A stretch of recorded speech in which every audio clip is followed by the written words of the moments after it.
Silakan Bang, silakan.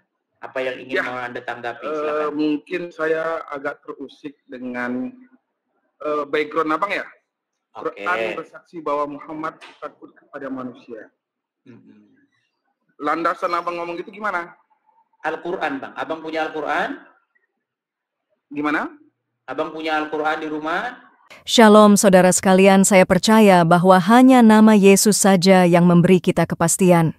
Ayo jika saudara percaya coba ketik di kolom komentar video ini, hanya nama Yesus memberi kepastian, hanya nama Yesus memberi kepastian.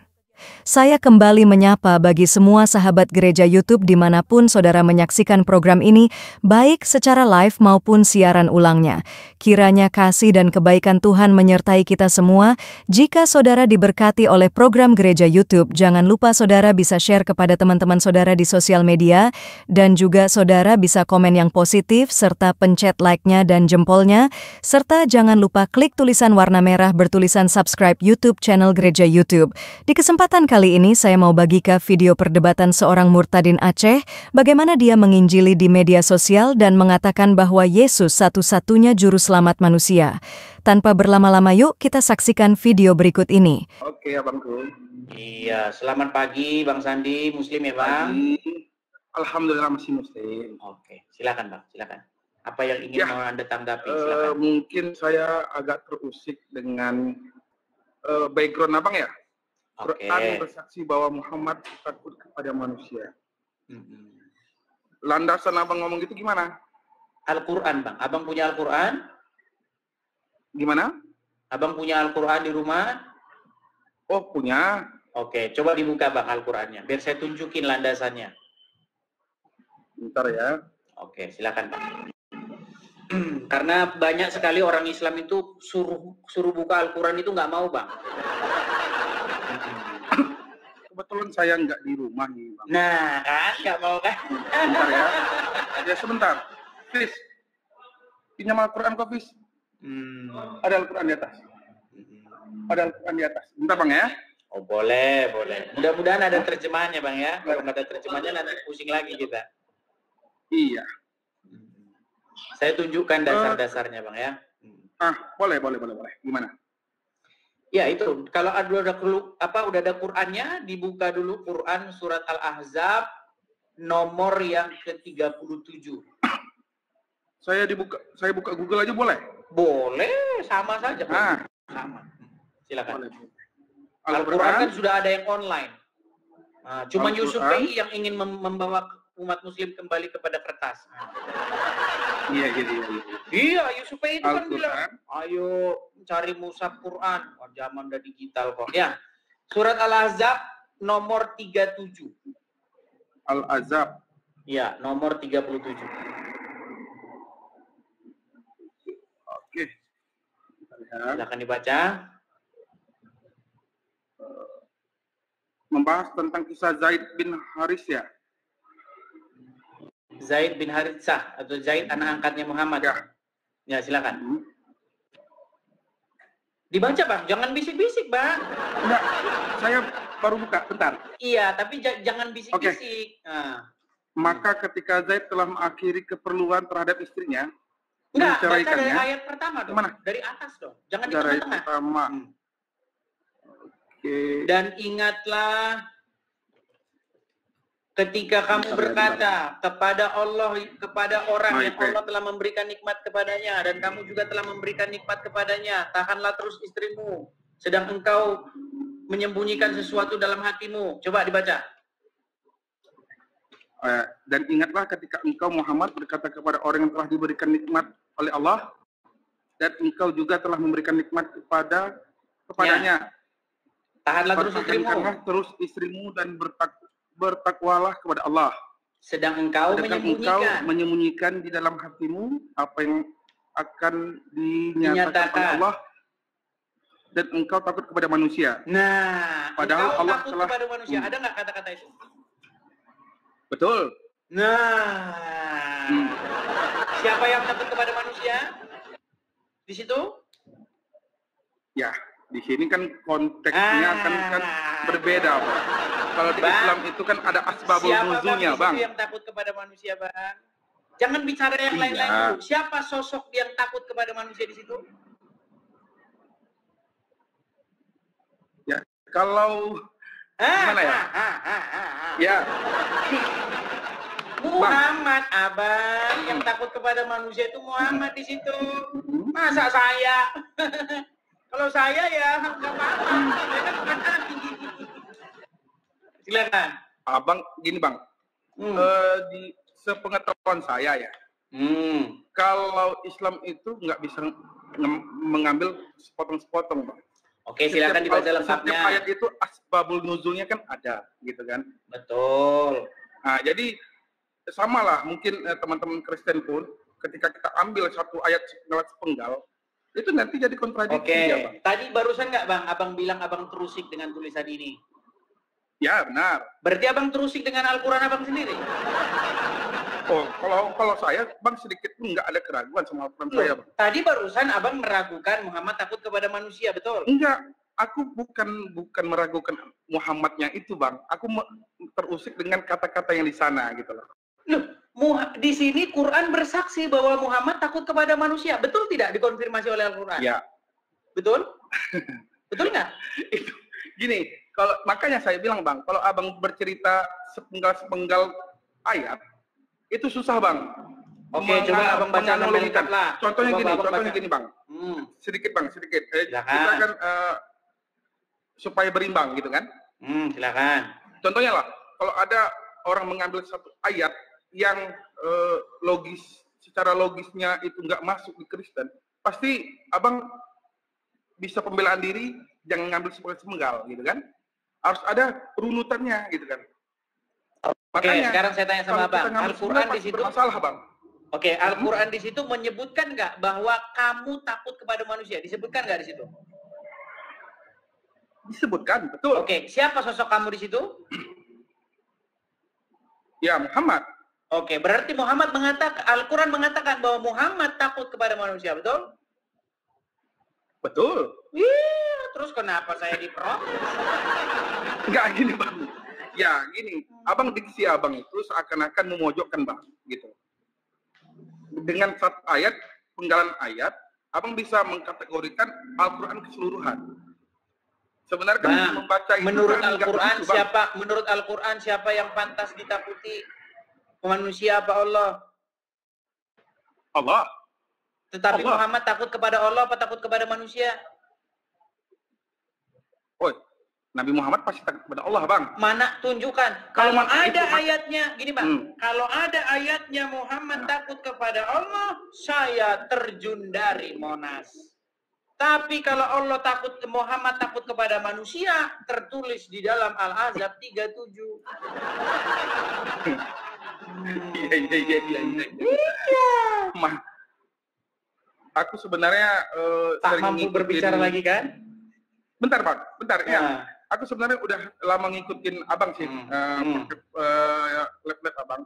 Jadi gini, aku cuman jangan sampai kita bentrok argumen gitu kan. Ya. Bang, bentrok argumen tidak masalah. Yang nggak boleh itu bentrok fisik, bang. Kalau bentrok argumen tidak masalah. Masa ya, kita jadikan bangsa kita ini yang cerdas. Bang, jangan sampai tontonannya itu bentroknya bentrok politik terus. Pengacara aja di TV One mereka bentrok masalah politik dan argumen. Masa kita nggak boleh berargumen soal keimanan? Nggak masalah. Yang penting tidak sampai bentrok fisik. Kan begitu. Makanya ini asalkan yang menyesatkan aja bang. Yang menyesatkan siapa bang? Saya katakan Muhammad takut kepada manusia menurut Quran kok. Kan benar. Ya makanya saya bilang bang, setiap ayat itu ada asbabul nuzulnya bang. Nggak akan bisa kita sepotong-sepotong ngambilnya bang. Oke lah, intinya barusan kita baca bahwa Muhammad takut kepada manusia, betul? Coba di ayat itu lagi bang. Di situ dikatakan nggak? Di situ tersirat nggak bahwa Muhammad seorang yang munafik? Coba baca coba. Muhammad. Wah kan berat kan? Waduh, serem kali orang ini. Mungkin apa mikir itu? Coba baca yuk, baca. Coba. Yang mana mau saya bacakan? Dan ingatlah ketika engkau berkata kepada orang yang Allah telah memberikan nikmat kepadanya, dan kamu juga telah memberikan nikmat kepadanya, tahanlah terus istrimu dan bertakwalah kepada Allah, sedang engkau menyembunyikan dalam hatimu apa yang akan Allah nyatakan. Ada nggak di situ? Ya. Oke, Muhammad berkata apa di situ kepada Zaid? Tahanlah terus istrimu, betul? Ya, benar. Padahal dia menyembunyikan di dalam hatinya. Betul nggak? Ya. Berarti apa yang keluar dari lisan Muhammad beda nggak dengan apa yang ada dalam hatinya?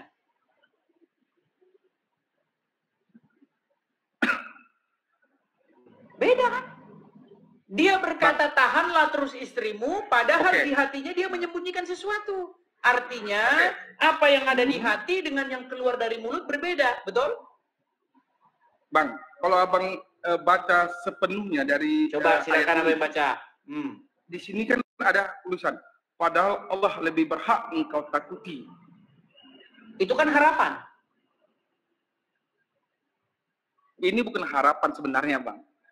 Kalau di secara konteks secara Islam, kita merunut itu Allah itu tetap yang kita takuti, Bang. Gini, Bang. Bentar, Bang. Nabi Muhammad itu adalah panutan kita, Bang. Tidak ada kata lain. Kita pun nggak ada akan menyembah Nabi Muhammad, Bang. Nabi Muhammad saya tanggapi ya. Allah, Bang. Saya tanggapi dulu sebelumnya. Di situ apa yang keluar dari lisan Muhammad dengan apa yang ada dalam hatinya berbeda nggak, Bang? Kalau menurut saya enggak sih, Bang. Coba baca lagi pelan-pelan.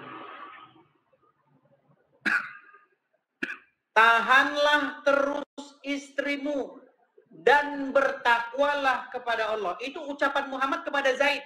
Supaya Zaid itu mempertahankan istrinya. Betul? Padahal engkau sembunyikan di dalam hatimu sesuatu. Betul? Betul. Artinya, apa yang diperintahkan untuk dikatakan tidak dikatakan. Dia malah mengatakan yang lain. Betul? Dia sembunyikan itu dalam hatinya. Betul? Betul. Nah, sekarang saya tanya sama Abang. Apakah yang disebut ini? Disebut apakah orang yang mengucapkan sesuatu yang berbeda dengan apa yang ada dalam hatinya? Munafik? Munafikun, betul? Ya, itu yang saya bilang, Bang. Ya, itu yang saya bilang, Bang. Munafikun, apa yang keluar dari hatinya mulutnya berbeda dengan apa yang ada dalam hatinya. Sama seperti emak-emak tetangga sebelah. Betul? Ya, makanya saya bilang, Bang, kalau kita berbenturan dengan Al-Quran dan analogi, Bang, ini nggak akan ketemu titik temunya, Bang. Gitu. Makanya saya, ya, gimana ya? Kalau saya melihat, Bang, kalau Abang kan mengambil, kembali lagi, Bang, Abang mengambil sepenggal dari ayat itu, Bang. Makanya asbabun nuzulnya itu Abang nggak tahu sejarah ayat itu turun kenapa. Saya tahu persis, Bang. Saya tahu persis. Jadi ceritanya begini. Dahulu Muhammad itu mengambil seorang anak angkat. Namanya Zaid. Ya. Sampai suatu waktu Muhammad itu meminang, mengambil seorang perempuan untuk dinikahkan dengan Zaid itu. Namanya Zainab. Nah, ya. Nah, tetapi sayang seribu sayang, istri pilihan Muhammad bukan pilihan yang tepat. Mereka rumah tangganya berantakan, kacau balau. Padahal, Bang, kalau Muhammad yang memilihkan jodoh, pasti umat muslim akan berpikir, wah ini jodoh pilihan Nabi, ini jodoh pilihan Rasul, pasti tidak salah. Ternyata jodoh pilihan Rasul yang dipilihkan untuk anak angkatnya malah jodoh, ya mohon maaf, malah rumah tangga kacau balau, berantakan. Akhirnya mereka bercerai. Setelah mereka bercerai, istrinya anak angkatnya itu diambil jadi istrinya Muhammad. Itu ceritanya, backgroundnya. Gitu loh, Bang. Oke. Cukup dipahami. Iya. Siap. Memang luar biasa, Bang, di sini. Iya, saya itu ngomong nggak ada asal-asalan, Bang. Bahkan saya bilang, Saya itu 13 tahun mendalami agama Islam, Bang.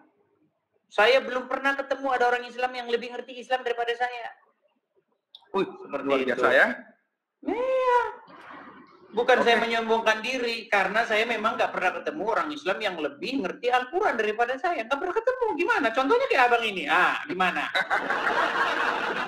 Nah gini Bang, kalau abang mencari kesalahan dan mencari kelemahan, itu apa aja yang dibenarkan pasti salah juga Bang. Gini Bang, begitu saya juga, hanya ingin... Mohon maaf, begitu juga sebaliknya gitu. Kita kan nggak bisa memungkirin itu Bang. Dari Islam pun pasti ada juga gitu. Dari Kristen pun pasti ada juga gitu. Maka yang di mana kelemahannya agama Kristen, Bang? Kalau itu bukan kapasitas saya sih, Bang. Nah, ini ya. Tapi kalau kejanggalan-kejanggalan pasti ada, Bang.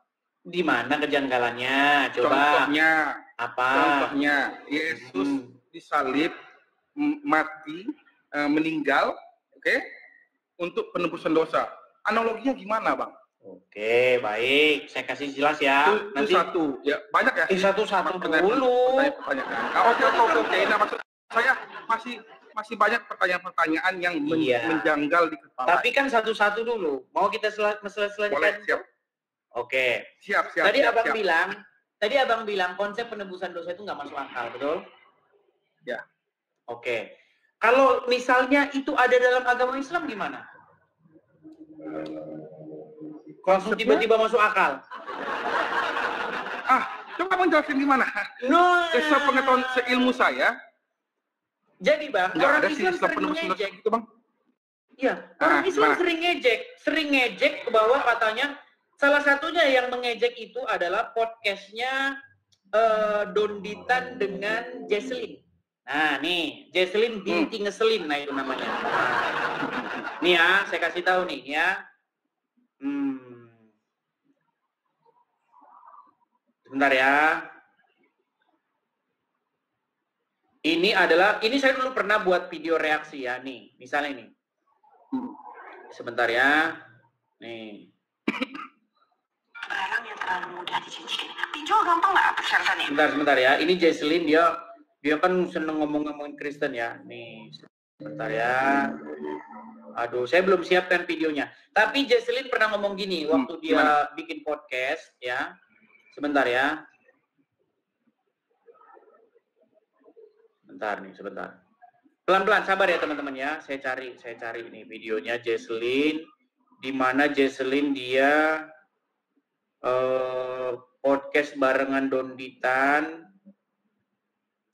Sebentar ya.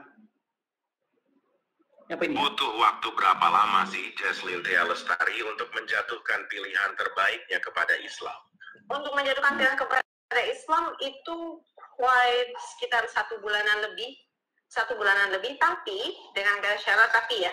Posisi saya itu saya sudah Kristen hanya dalam sistem KTP, saya udah nggak begitu percaya dengan Tuhan. Tapi dalam hati saya itu saya ateis. Tapi intinya gini, Jesslyn ini ngomong gini dia. Gimana? Kalau saya nggak masuk akal dengan agama Kristen, masa dosa ditebus, kata dia. Islam dong, dosa ditanggung masing-masing, kata dia. Saking bangganya dia. Dia nggak tahu agama Islam itu ada penebusan dosa. Yang nebus, yang nanggung dosa orang Yahudi dan orang Nasrani. Ya, itu baru dengar saya tuh Bang. Gimana tuh? Gimana?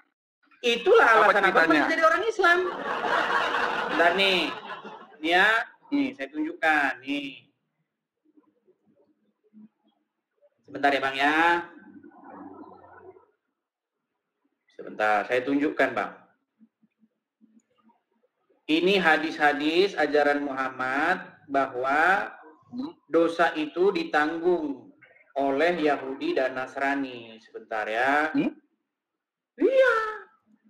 Masa Abang nggak tahu? Nih. Saya balik kamera saya Bang ya. Saya balik kamera saya Bang. Saya balik kamera saya. Nih. Iya. Nih saya tunjukkan hadisnya ya. Nih. Nah, ini Bang hadisnya. Kelihatan hadis? Nah, nih. Ini tertulis di dalam hadis riwayat Muslim nih. Pada hari kiamat kelak Allah Ta'ala akan menyerahkan seorang Yahudi ataupun seorang Nasrani kepada setiap orang muslim. Kemudian Allah Ta'ala akan berfirman, inilah penebusmu dari siksa api neraka. Jesslyn kagak tahu ini. Dengan bangganya dia bikin podcast. Ajaran penebusan dosa nggak masuk akal. Ternyata ada di Islam. Itu hadis Bang ya? Oh iya dong. Riwayat Muslim ya? Iya, banyak Bang, bukan 1 2 Bang. Hadis ini banyak dan saya pastikan hadis ini sahih. Saya kalau ngomong nggak asal-asalan Bang. Mabes Polri memantau saya ini. Saya tahu orang Mabes Polri lagi nonton ke mereka tuh. Itu lagi nonton kantor kan. Saya nggak asal-asal ngomong Bang. Nggak asal-asal ngomong. Nah, lalu bagaimana konsep penebusan di dalam Kristen? Gini Bang. Gimana? Yang membenarkan, yang menebus, itu nggak boleh dia sendiri punya hutang, punya kesalahan. Kita ini kan bersalah. Ya. Betul nggak? Kita ini kan melakukan dosa. Ya. Sebuah manusia itu berbuat dosa. Betul? Makanya semua manusia itu harus mendapatkan ganjaran atau penghukuman. Nah, di dalam kekristenan tuh konsepnya sederhana Bang. Gini, keadilan Tuhan tuh begini. Karena satu orang, Adam yang pertama, itu berbuat dosa, maka akibatnya itu semua orang itu menjadi kena imbasnya, kena dampaknya. Dosa itu telah menjalar kepada semua orang. Akhirnya saya, Anda, teman-teman kita, semua berbuat dosa. Kemudian ada Adam yang kedua, yaitu Yesus. Yesus itu Adam yang kedua di dalam Bible. Manusia yang kedua, karena manusia yang pertama itu gagal. Gagal dia. Nah, manusia yang kedua berhasil. Dia tidak melakukan dosa. Nah, makanya kami ini Bang, kami ini ditebus itu dibenarkan oleh karena Yesus. Makanya darah Yesus itu membenarkan kami. Jadi, ketika kami berdiri di takhta pengadilan,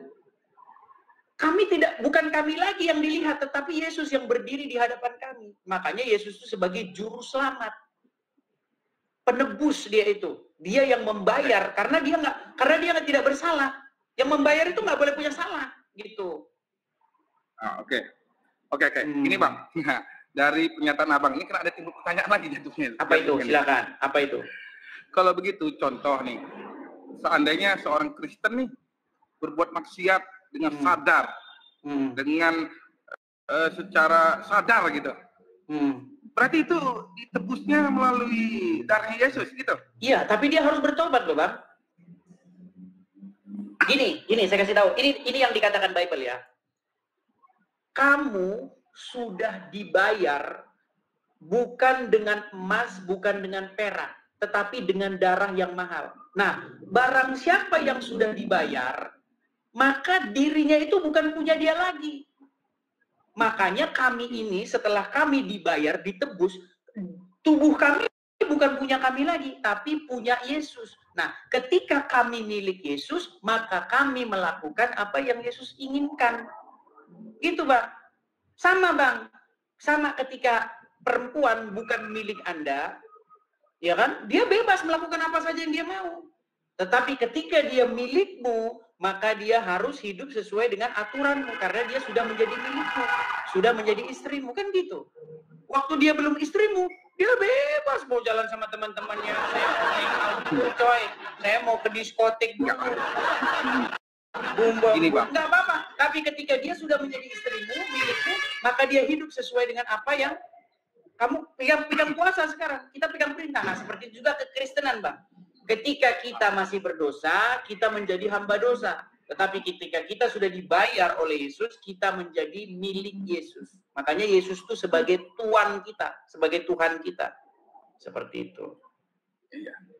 Makanya saya kalau sampai saat sekarang, walaupun abang jelasin begitu, masih logikanya masih belum nyampe sih ke otak saya, Bang. Kurang nggak paham, Bang. Makanya gini, Bang. Di Islam itu jelas, Bang. Dosa kita ya dosa kita yang menanggung. Bukan tadi Yahudi yang nanggung. Enggak. Makanya ini Yahudi yang nanggung. Makanya itu saya baru dengar itu, Bang.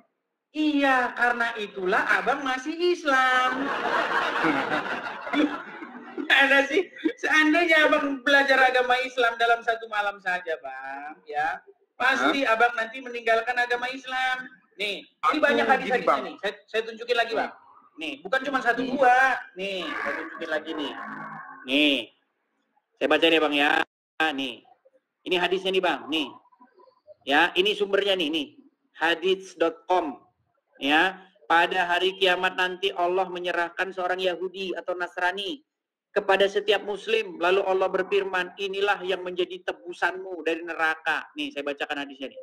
Dari Abu Musa Al-Asy'ari radhiyallahu anhu secara marfu, pada hari kiamat nanti Allah menyerahkan seorang Yahudi atau Nasrani kepada setiap muslim, lalu berfirman, inilah orang yang menjadi tebusanmu dari neraka.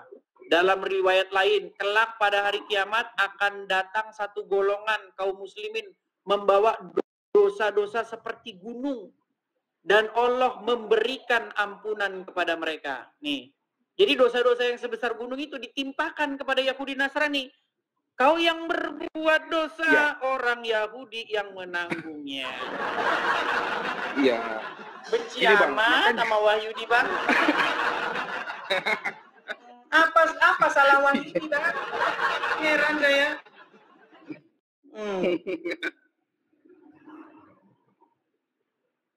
Makanya itu, Bang, ya, ketika jujur, kita kalau hadis yang abang sampaikan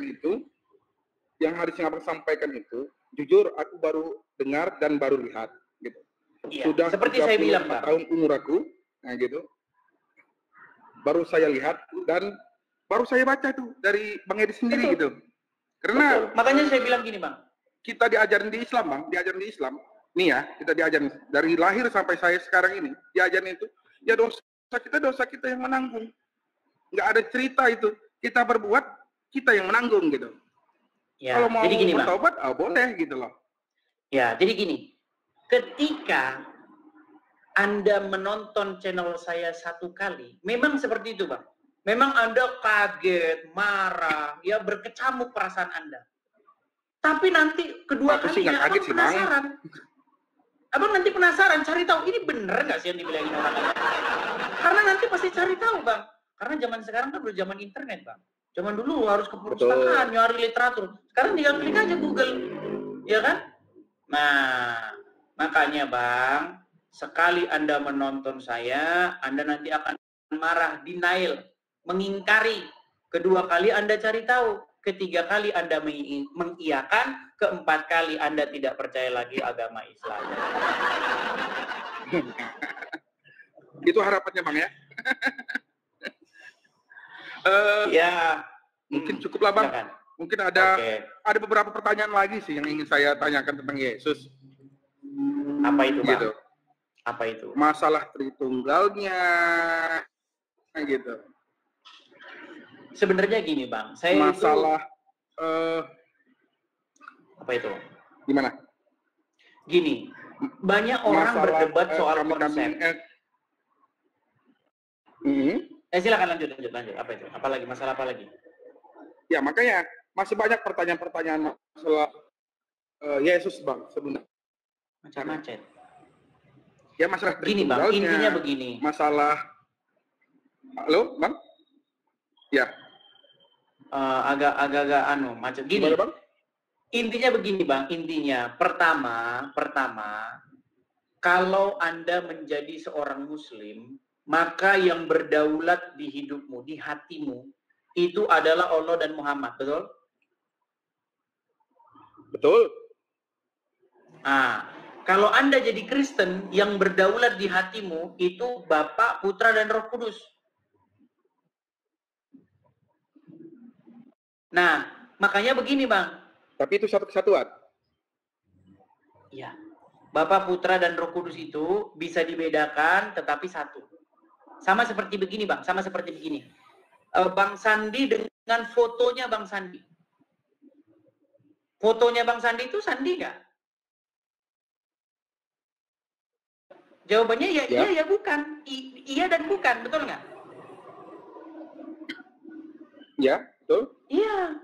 Iya, karena itu adalah cerminan dari dirimu, karena itu adalah gambar dari dirimu, bukan karena apa? Karena kalau foto itu disobek-sobek pun, dibakar pun, buktinya Anda tidak terbakar.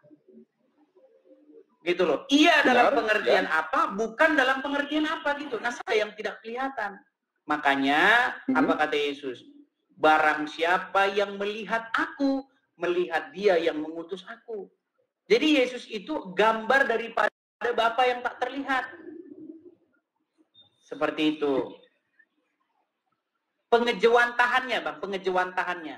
Jadi bagaimana sih Bapa di surga yang dikatakan oleh Bible tak terhampiri, terang yang tak terhampiri. Kemudian dikatakan lagi, langit adalah singgasananya dan bumi adalah tumpuan kakinya. Rumah apa yang hendak kau dirikan baginya? Ya kan? Yang begitu besar mengatasi segala jagat raya. Bagaimana? Bagaimana kita mengenal dia? Yang begitu ini. Dijewantahkan itu dengan perantaraan anaknya. Anak di sini bukan dalam pengertian terus dia kawin punya istri, bukan gitu, Bang. Jangan dipikir anak itu langsung, oh berarti dia ada istrinya. Bukan gitu. Contoh, Bang. Ya. Contoh. Misalnya. Ya, Contoh misalnya saya paham kalau itu. Iya. Aku anak Indonesia. Langsung orang, mohon maaf nih, gorila nanya. Bro, siapa istrinya Indonesia? Nah itu gorila, Pak. Gitu. Nah, Yesus sebagai anak itu bukan berarti Bapak di surga itu punya istri, enggak. Gitu loh. Nah, gini, pertanyaan kan bukan yang itunya, konsep itunya, Pak. Gimana? Bapak Tuhan, betul? Yesus, Tuhan. anak Tuhan. Iya. Gitu. Ya kan? Iya. Ya konsep tertunggal itu yang menurut aku itu enggak bingung. aneh. Itu kan ada dalam agama Gini, Islam. Bang. Contoh gini, kalau Islam jelas, Bang. Bukan. Aku bersaksi Yang tiada seperti itu Tuhan ada selain dalam Allah, agama Bang. Islam, Bang. Enggak, yang barusan Abang bilang itu ada dalam agama Islam. Masalahnya kita ini pakai terjebak dari bahasa Indonesia. Gini, kata Tuhan itu kan bahasa Indonesia. Bahasa Inggrisnya itu Lord. Bahasa Arabnya itu Rob. Nah, kalau Rob, Bang, banyak pengertian, Bang. Iya, tapi kan Rob juga. Coba kata Rob itu apa dalam Al-Quran? Arti terjemahannya. Enggak, gini, Bang. Kalau kita itulah kembali lagi kata Bang, terjebak dari bahasa Indonesia, Bang. Iya, makanya saya bilang gini, Bang. Di dalam agama Islam Allah itu Rob, Muhammad juga Rob. Betul. Kenapa Anda nggak bingung? Bang, ibu Sedangkan dalam agama Rob juga, Bang. Yesus itu Tuhan, Bapa itu Tuhan, Anda langsung mendadak bingung. Gimana? Enggak. Dalam agama Islam kan ada kayak begitu. Enggak, soalnya kan Abang menyenggol Rob, Bang. Karena Rob itu penafsirannya itu kadang ada yang berbeda-beda, Bang. Enggak bisa disapurata sama. Oke, gitu. Sekarang begini, Bang. Kata Tuhan itu di situ apa sih bahasa aslinya? Kurios. Yesus itu kurios. Bapa itu juga kurios. Nah, kurios itu, Bang, bahasa Indonesianya itu memang susah. Bahasa Indonesianya nggak ada sebenarnya. Bahasa Indonesia dari kurios itu nggak ada. Nah, kalau bahasa Inggrisnya Lord. Nah, Lord itu Tuan atau Tuhan sama aja itu. Nah, orang Indonesia Tuan sama Tuhan nggak sama. Gitu loh. Nah, kalau bahasa Jawa ada, Bang. Bahasa Jawa itu Gusti. Gusti. Makanya orang Jawa ketika dia memanggil yang di langit sana Gusti. Tapi yang duduk di singgasana raja itu Gusti juga. Jadi orang Jawa itu nggak pusing. Gusti ini telah meninggal dunia. Nggak pusing dia. Bahasa Inggris juga begitu. Lord Charles meninggal. Nggak pusing dia. Tapi kalau bahasa Indonesia, Tuhan Yesus meninggal, dia pusing dia. Meninggal. Gitu. Karena kata Tuhan itu sudah dikunci hanya kepada sosok tertentu. Padahal sebenarnya kata Tuhan itu artinya itu Tuhan gitu. Tuhan itu ya Tuhan itu sebenarnya. Tahu, saya tidak tahu, sama itu sebenarnya. Tuhan sama Tuhan itu sama juga sebenarnya. Kalau di Islam, cuman orang Indonesia beda-bedain. Kalau di Islam, Bang, Rob itu kan, Bang, bukan untuk penyembahan aja, Bang. Iya, sama seperti kata bukan Rob. Tuhan aja, Bang. Iya, di Arab pun begitu. Rob itu bisa kepada manusia, bisa kepada Allah, bisa. Makanya kalau ada Rob meninggal nggak masalah dalam bahasa Arab. Tapi Rob yang Allah tidak meninggal. Tapi yang Rob yang Muhammad meninggal. Nah, begitu juga dalam kekristenan. Kata Tuhan itu kalau ditujukan kepada Bapa tidak meninggal. Kalau Tuhan yang dimaksud di situ Bapa di surga itu nggak pernah meninggal. Yang meninggal itu anak yang menjadi manusia, firman yang menjadi manusia, Tuhan yang ditujukan kepada Yesus. Meninggal tetapi bangkit. Nah, bedanya Berarti gini, roh kami, bedanya roh kami Bang. bangkit, roh kalian masih ada dalam kuburan. Bentar bang. Gitu. Berarti analoginya begini ya bang ya. Begini ya, yang mengenai Tritunggal tadi ya. Berarti Yesus diturunkan ke bumi adalah Tuhan berbentuk manusia. Ya. Di langit ada juga Bapa. Ya. Berarti ada dua dong. 3 sama Roh Yang Kudus. dilahirkan Maria gitu. 3 sama Roh Kudus. 1 belum ada Roh Kudus. Sama Roh Kudus saya. Iya. Sama Roh Dan Kudus. kalian ada 2. Jadi gimana itu? Dan kalian ada 2. Kok ada 2? Iya, Allah dan Muhammad. Enggak bang. Nah, gimana? Konsep kita enggak gitu bang. Ya Muhammad sudah, itu sekarang gini. Sekarang segini. Gimana? Bagaimana caranya Anda mengikuti Allah tanpa ngikutin Muhammad? Bisa nggak? Muhammad itu yang diutuskan Allah. Nggak, segini bang. Untuk Kita ini menyebarkan terjebak Islam, Bang. gini loh bang. Gini, dengerin bang, Gimana? ya, biar abang paham. Gimana? Mentuhankan itu artinya membuat diri kamu takluk kepada Dia. Itu maksudnya mentuhankan. Contoh gini. Al-Quran berkata tentang adanya orang-orang yang mentuhankan hawa nafsu. Tahu nggak bang? Ya, Artinya orang-orang tersebut menaklukkan diri kepada hawa nafsunya, betul? benar, ya. Nah, ada juga orang-orang yang mentuhankan iblis, mentuhankan setan, betul? Betul? Mereka menghambakan dirinya kepada setan, menaklukkan dirinya kepada setan. Mereka melakukan keinginan-keinginan setan itu. Nah, mentuhankan Allah artinya menaklukkan diri kepada Allah. Betul? Ya. Mengikuti Dia. Nah, sekarang gimana caranya Anda mau menaklukkan diri kepada Allah, mengikuti Allah tanpa mengikuti Muhammad? Ya, gini bang. Nggak bisa, bang. Kan saya bilang bang. Muhammad itu, Nabi Muhammad itu adalah panutan bang. Iya, Contoh saya ngerti, bang. Anda harus jadikan dia sebagai rohmu juga. Contoh gini, saya sama orang tua saya bang. Betul kan? Saya apa yang diperintahkan orang tua saya, kalau saya berbakti kepada orang tua, saya akan menuruti bang. Selagi itu benar. Nah, artinya Anda tidak menaklukkan diri kepada orang tua. Buktinya ketika orang tua menyuruh Anda bunuh diri, Anda nggak mau. Ya benar, betul. Iya, itu artinya Anda nggak menaklukkan diri kepada orang tua. Coba orang tua Anda bilang, Sandi, ceraikan istrimu. Anda laksanakan nggak? Ya, enggak kan? Enggak lah bang. Iya, karena Anda memang sebenarnya Anda tidak menuhankan orang tua. Anda tidak menaklukkan diri kepada orang tua. Nah, sekarang saya tanya. Kalau Allah yang memerintahkan, boleh nggak dibantah? Nggak boleh bang. Nggak boleh. Kalau Allah memerintahkan terjun dari jurang, laksanakan nggak? Ya. Kalau itu disuruh ya gimana bang? Iya. Kalau Allah yang nyuruh, Anda harus laksanakan. Itu tanda Gini, bahwa bang. Anda itu melakukan submission. Anda melakukan ketaklukan kepada Dia. Ya makanya saya bilang bang, kalau Nabi Muhammad yang abang bilang sama kayak kalau Muhammad pemerintah nggak boleh dibantah Muslim bang.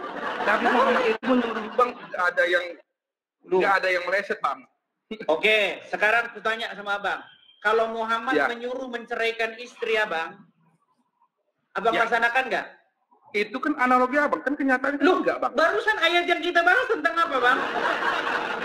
Ayat yang kita bahas tentang apa? Betul. Tapi yang di situ, makanya saya bilang bang, ayat yang kita bacakan bang, ada asbabul Zaid punya istri, betul? Ya istrinya zolim, gimana bang? Contohnya Fir'aun bang. Zolim dari mana bukan zolim bang? Zaid itu punya istri. Istrinya Zaid itu akhirnya diceraikan oleh Zaid dan jadi istrinya Muhammad. Paham? Sekarang saya tanya bang, misalnya Muhammad merintahkan kepada abang, ceraikan istrimu Sandi supaya istrimu menjadi istriku. Abang laksanakan nggak? Iya. Diam kan? Bang. Nggak, kalau abang lari konteks ke situ kan susah bang. Ini kan aku ceritanya kan berbeda nih bang. Aku kan cerita saya masalah Tritunggal nih Bang. Dan gini loh Bang, gini, Tritunggal itu sederhana gini Bang ya. Bapa di surga itu tidak terlampaui oleh akal dan pikiran kita. Dikatakan dalam Bible, tidak seorang pun mengenal, tidak seorang pun melihat Allah, tetapi anak tunggal Allah yang ada dalam pangkuannya, dialah yang menyatakannya. Jadi Bapa di surga itu menyatakan dirinya, menyatakan keberadaannya, bahwa dirinya itu ada, ya kan, bahwa dirinya itu mengasihi manusia, bahwa dirinya itu ingin menyelamatkan manusia, bahwa dirinya itu ingin memerintah di muka bumi ini menjadi raja, itu dengan perantaraan firman-Nya yang menjadi daging, namanya Yesus. Ya. Nah makanya Yesus itu adalah pengejawantahan daripada Bapa di surga. Makanya kalau ikut Yesus sebenarnya sama dengan ikut Bapa di surga. Ya. Taat kepada Yesus sebenarnya kan, taat kepada tadi kan Bapa Abang di udah surga. jelasin itu tuh Bang, udah Abang jelasin. Oke, aku terima itu penjelasan Abang. Tapi Abang menyamakan ke Islam Bang. Loh, di Islam juga kan begitu, ada dua Bang. kata Abang. Makanya aku bantah di Bang, Islam kalau Islam itu, nggak bisa. Bang. Anda tidak bisa, Bang. Apakah Allah pernah menyatakan dirinya di dalam Al-Quran? Apakah Allah bicara langsung dalam Al-Quran? Yang ngomong kan Muhammad. Betul. Iya, makanya Muhammad itu sebenarnya di dalam agama Anda itu, dia itu pengejawantahan dari Allah. Makanya Muhammad berkata, barang siapa yang taat kepadaku, sesungguhnya dia telah taat kepada Allah. Itu kata Muhammad. Ya, ya makanya, gini Bang, makanya tapi sayang model seribu kita sayang. Bang. Sayang seribu sayang, apa yang Muhammad lakukan sering bertentangan dengan apa yang Allah perintahkan.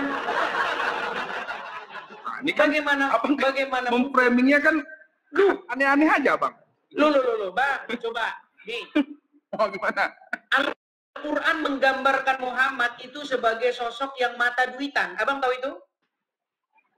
Nah, Muhammad gimana Muhammad mata duitan Bang? Muhammad kaya Bang. Abang tahu Muhammad utang sampai sekarang belum dibayar untuk makan. Dia sampai menggadaikan bajunya, baju jirahnya untuk makan. Gimana? Ya. Nih, Abang nggak tahu hadis itu? Nggak tahu?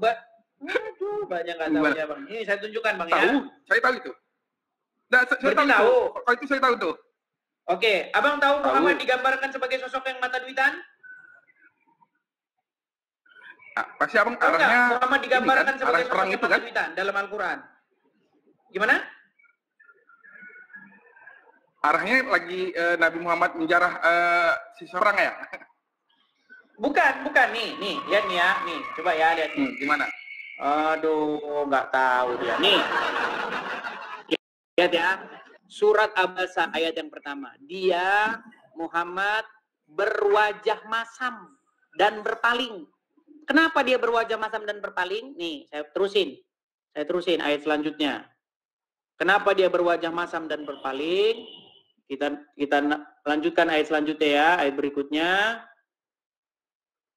Nih, karena seorang buta telah datang kepadanya, Abdullah bin Umi Maktum. Nah, terus ayat selanjutnya. Nih, dan tahukah engkau Muhammad, barangkali dia ingin menyucikan dirinya dari dosa. Terus ayat selanjutnya. Atau dia ingin mendapatkan pengajaran yang memberi manfaat kepadanya. Nah, ini kata kuncinya nih. Perhatikan. Adapun orang-orang yang merasa dirinya serba cukup, maksudnya pembesar-pembesar Quraisy, ya, yang banyak duitnya itu, ya, yang beriman harta, maka apa responnya Muhammad? Nih, lihat nih. Maka engkau memberi perhatian kepadanya. Ini Bang Muhammad, kelakuan Muhammad dalam Al-Quran. Kalau ada pengemis buta, nggak punya apa-apa datang kepada Muhammad, muka Muhammad sepet Bang, sepet. Tapi kalau pembesar Quraisy yang datang Bang, sigap. Maka engkau memberi perhatian. Inilah wajah Muhammad dalam Al-Quran Bang. Penggambaran Muhammad dalam Al-Quran. Nah, ini seperti ini Bang, banyak kayak begini-begini. Entah ustadz lah, entah oknum-oknum pendeta, banyak Bang. Banyak pendeta kayak begitu. Kalau betul. jemaat miskin, kalau Oknum jemaat betul. dengar Bang, kalau jemaat miskin datang, Pak Pendeta, susah banget telepon, sulit. Tapi kalau jemaat yang banyak duit, tajir melintir, saya ada waktu, itu banyak ini. Oh iya, betul. Apalagi sekarang, persepuluhannya ya Bang ya. Iya, makanya sekarang saya tanya nih, apakah Muhammad tidak digambarkan sebagai sosok yang demikian dalam Al-Quran? Di sini kan nggak gamblang Bang. Nah, dari mana Bang? Gimana? Aduh Bang. Nggak, makanya saya bilang, Abang kan memenggal potong-potongan gitu loh. Yang saya penggal. Makanya saya bilang. Ini saya penggal di mana? Gini Bang, gini Bang. Gimana? Makanya kita menafsirkan Al-Quran itu nggak bisa mentah-mentah Bang. Harus ada asbabul nuzulnya, ada hadisnya gitu loh. Nggak mentah-mentah kita langsung blut ya gitu. Ya, tapi gini Bang, intinya begini Bang, Muhammad itu tidak cocok, dia itu pengejawantahan daripada Tuhan, gambar daripada Tuhan itu dia nggak pantas. Karena apa? Karena didapati berkali-kali dia melakukan kesalahan, bahkan dia mengharamkan apa yang sesungguhnya halal, bahkan gara-gara dia para petani kurma itu gagal panen. Makanya Bang, yang cocok menjadi gambar daripada dia itu hanyalah Yesus Bang. Makanya Bang datang kepada Yesus. Iya. Datang kepada Yesus Bang, karena Yesus berkata, "Akulah jalan dan kebenaran dan hidup. Berbahagialah orang yang tidak kecewa dan menolak aku." Gitu Bang. Karena banyak yang dilakukan oleh Yesus itu memang ditolak oleh orang. Bahkan Yohanes Pembaptis sekalipun, dia sempat meragukan Yesus. Yohanes Pembaptis mengutus utusannya supaya datang kepada Yesus dan bertanya, adakah engkau yang akan datang itu? Apa jawab Yesus? Yesus nggak jawab iya atau tidak, enggak. Yesus jawab, dengar, orang mati dibangkitkan, percayalah, berbahagialah mereka yang tidak kecewa dan menolak aku. Itu kata Yesus. Gitu loh Bang.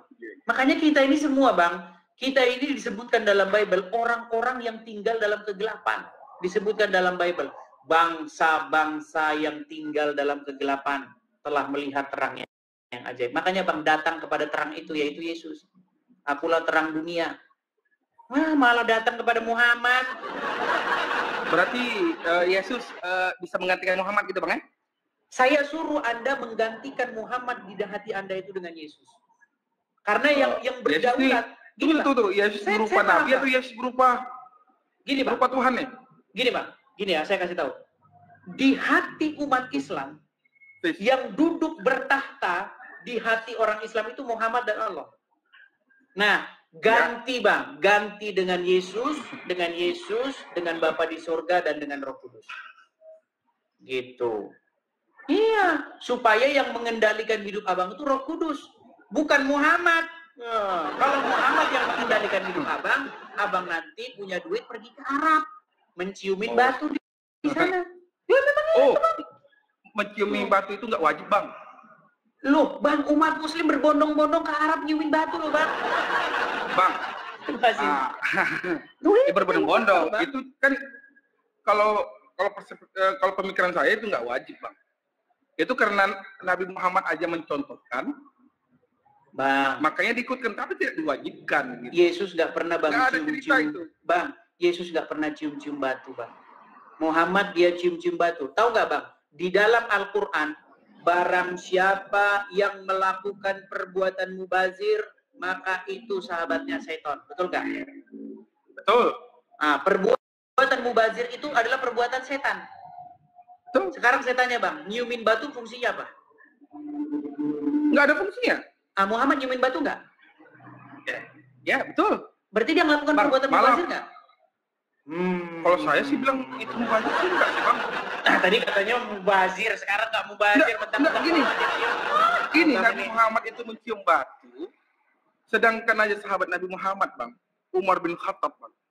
Iya, Umar bin Khattab berkata, sesungguhnya engkau hanyalah sebongkah batu. Kalau saja Rasulullah tidak menciummu, maka aku tidak akan menciummu. Umar bin Khattab saja, iya, Umar bin Khattab saja di akalnya berontak, di hatinya berontak. Ini kan cuma batu doang, ya kan? Yang tidak dapat mendatangkan mudarat, yang tidak mendatangkan bahaya atau manfaat, betul.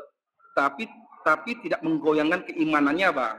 Maksud saya begini, Bang. Umar bin Khattab saja di hatinya bergolak. Ini batu kok dicium-ciumin. Tidak dapat mendatangkan manfaat atau bahaya. Tapi karena Rasulullah menciummu, maka saya menciummu. Artinya Umar bin Khattab tahu bahwa itu perbuatan mubazir. Nggak mendatangkan manfaat. Nggak datangkan bahaya. Padahal dalam Al-Quran dikatakan apa? Barang siapa yang melakukan perbuatan mubazir, maka itu sahabatnya syaitan. Betul? Ya. Ayat itu betul. Nah, Muhammad melakukan perbuatan mubazir nggak? Kalau saya sih nggak mubazir itu, Bang. Terus apa manfaatnya cium-cium batu? Mubazirnya apa? Iya, mubazir. Oke, sekarang saya tanya apa manfaatnya cium-cium batu, coba? Nggak ada manfaatnya, Bang. Iya, berarti mubazir nggak, Bang? Itu sama kayak begini loh, Bang. Ini ada botol nih, botol aqua nih, ya kan? Ini ada botol aqua. Nah, botol-botol aqua ini misalnya kayak gini. Nggak ada manfaat ini, tapi kayak gini. Ini gini terus, orang datang dari Afrika, gini-gini. Orang datang dari Indonesia, gini. Ini perbuatan mubazir, Bang. No, karena nggak ada gunanya, nggak ada manfaatnya. Gitu loh. Nah, bayangkan, Bang. Berapa banyak rakyat nabung puluhan tahun. Sampai sakit pinggang, mencari uang untuk pergi ke Arab, nyiumin batu. Nah, konsepnya pergi ke Arab, ke Mekah, Bang, bukan untuk nyium batu aja ya, Bang? Bang, di dalam Al-Quran nggak ada, Bang, perintah untuk naik haji ke Mekah, Bang. Nggak ada. Di dalam Al-Quran itu diperintahkan untuk naik haji ke Baitullah. Nggak ada. Baitullah di Mekah itu nggak pernah ada dalam Quran. Baitullah itu tempatnya bukan di Mekah dalam Quran, di Baka. Tapi orang Islam edit Baka jadi Mekah. Makanya saya bilang, Bang. Nggak begini, Bang. Makanya saya bilang, Bang. Dari awal saya ngomong. Kalau kita mencari kelemahan, ya nggak ada habisnya, Bang. Bang, saya ini bukan mencari kelemahan, Bang. Saya bicara saya masuk ke sini, saya mau mencari ilmu dan pengetahuan. Nah, gitu kan. Baguslah kalau seperti dari itu. Dari versi Kristen gimana, dari versi Islamnya gimana. Saya masuk saya sering nonton hampir tiap hari loh nonton Abang gitu. Iya banyak, Bang, yang muslim pada nonton saya semua sekarang, Bang. Kalau Ustaz ceramah mereka udah bilang nggak denger rambut kayak di TV gitu. Mereka udah begitu sekarang.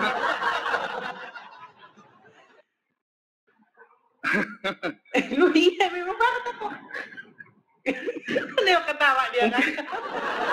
Enggak gini. Jadi memang saya ini dibenci tapi dirindu, Bang. Jangan salah.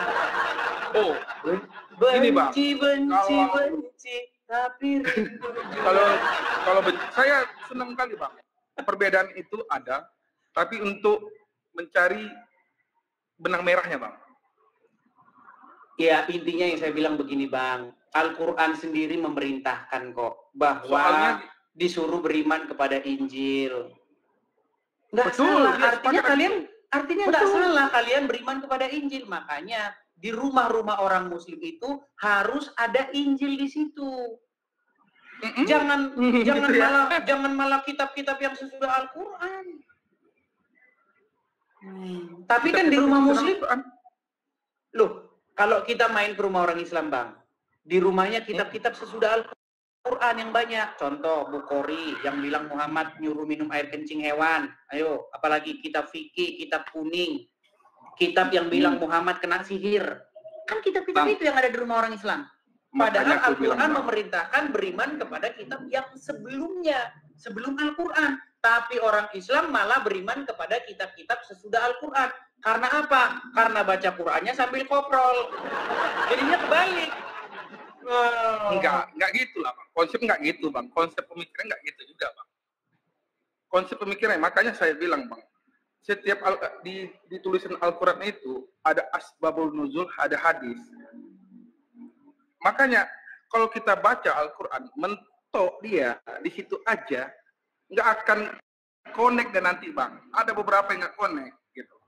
Makanya ada runutan-runutan. Tapi Al-Quran mengatakan loh, Bang, bahwasanya Al-Quran itu lengkap, teliti, menjelaskan segala sesuatu. Tapi sayang, memang orang Islam gak ada yang percaya, Bang. Nih, ini saya kasih tunjuk ya, Bang, ya, ayatnya ya, biar Abang baca nih. Coba Abang baca. Kelihatan nggak di sini? di layar. Setan, Alif Lam Ra, inilah kitab yang ayat-ayatnya disusun dengan rapi, kemudian dijelaskan secara terperinci. Terperinci, Bang. Tapi kalau orang Islam bilang Quran itu nggak rinci, Quran itu cuman menjelaskan umum-umum. Rinci.